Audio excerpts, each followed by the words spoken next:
my agency has started to introduce a bunch of wellbeing initiatives like meditation and EAP, employee assistance program, and a mental health policy. But some of the stuff ends up eating into time that I need to do work, which just adds to the stress. Is there anything else they can be doing?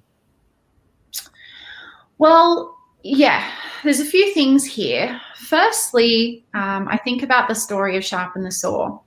You're walking through the forest, you find a guy that's huffing and puffing, trying to cut some trees down, and it's clear to you that his saw is blunt. And you say to him, hey, mate, if you just go and sharpen your saw, then you'll probably get through this job a lot easier.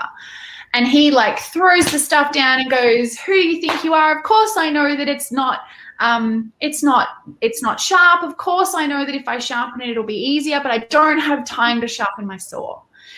And so what happens with that guy is, sure, he gets all of his trees cut and all the wood is cut, but it takes longer, it's harder, it's more stressful. Whereas if you'd just taken the time out, 10 minutes to sharpen his saw, it would have taken him a little bit longer in that moment to get started. However, the actual process of it was probably going to be easier.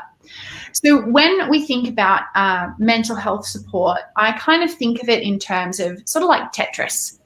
And when you get closer to the top, there's not as much room for things to kind of fit in before the game is over. So what you want to do is you want to keep getting all these lines at the bottom so it keeps dropping down. And that's the way that I see stress as well, and anxiety and mood management, is if we manage the stuff at a lower level, then it means that it doesn't have to creep up really high and get really tricky. So in the sense of we're not finding the time at the moment to be able to engage in these processes, sometimes it is just helpful to look at things in smaller chunks. So rather than an hour and a half yoga session at lunch, which, I mean, I don't know very many people that have the time to be able to do that, we could do a 5-minute breathing exercise outside under a tree, not on lockdown because you'll get $1,000 fine. However, these smaller sort of incremental upgrades are things that you can do. However, in the question around is there anything else that they can be doing? It sounds to me like these sorts of policies and services are there for people who want to engage in them. I haven't come across a situation where there's been a requirement that you engage in these sorts of things. So it could be, rather than trying to do all of the things, just do one of the things, or, one of the things once a month rather than every day.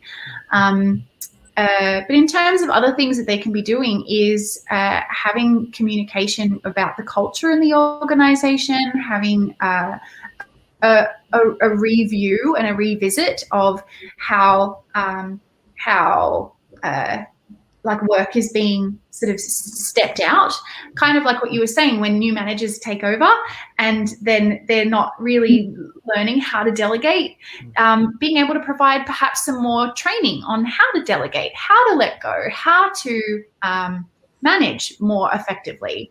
These are things that I guess in both the short and long term can help to give you a bit more time and space to be able to breathe. Yeah, great. Jazz, how about you? You've actually started to put a few of these things in place as well at in Ocean, right? Yeah, we've just put an EAP in place, and I had to do like a critical response because we actually had a tragic accident happen in the agency. So that kind of triggered that, because I actually don't think that many agencies, this is like if you're a big blue chip, you usually have an EAP, and it's part of a global thing. As like independent or smaller agencies sometimes don't even have that. So we didn't have that. I put that into place. For me, this is something that I've encouraged everyone to use, because it's really, really good for them. For me, like people that are mentally stable are just much better performers, just for myself as well, right? So I'm at the best of times anxious, and I feel like, we all need to do what we need to do to be the best person we can possibly be. I read this a little bit different. I read this that this person's stress seems to come from a shitload of work, which is also something that is rife in our industry, right? People being worked into the ground. And if you are feeling so stressed that even the idea of an EAP or the tools that someone's giving you is something that you cannot utilize best, because it's got to make you even more stressed because you can't get on top of your workload. I think it might be time to have a conversation again with your line manager around it and actually just say, hey, I am not good. I'm not really coping well, so that maybe they can free you up. Because I think sometimes the problem seems to not be the top management, because, you know, people like myself have all got all the best intentions, but there's people sort of in between that necessarily don't know whether it's okay to give someone permission to have a mental health day. You know, there's like not that awareness around that. So I would encourage maybe, again, that you say something about your personal stress levels related to your workload, and maybe that can be alleviated.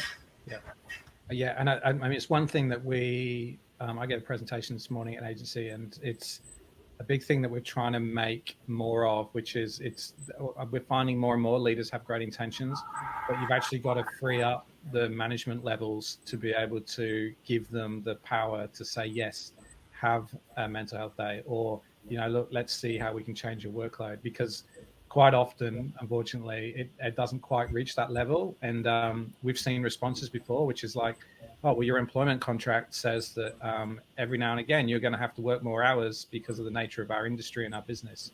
And it just kind of gets, you know, so tough. Yeah. But I think, you know, that's where we've got to try and help out a little bit more.